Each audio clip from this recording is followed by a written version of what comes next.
السلام عليكم ورحمة الله وبركاته.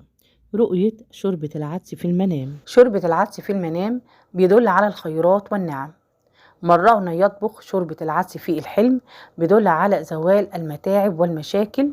بيشير طبخ شوربة العدس وتناولها في المنام إلى الرزق والمال الوفير. أما رؤية طبخ شوربة العدس وتقديمها لأحد في المنام بيدل على الكرم والجود. من رأى يأكل شوربة العدس في المنام فإنه بينال صحة في بدنه. أما رفض أكل شوربة العدس في الحلم بيدل على المرض والتعب. أكل شوربة العدس في المنام للمهموم بيدل على زوال همه وأنكاده، وللفقير بيدل على غناه، أما للغني بيدل على زيادة في ماله، وللمريض بيدل على تعافيه وشفائه، والله تعالى أعلى وأعلم. ده كان تفسيرنا النهاردة، أتمنى يكون التفسير عجبكم، ولو عجبكم اللايك والشير والاشتراك في القناة وتفعيل الجرس عشان يوصلكم كل جديد.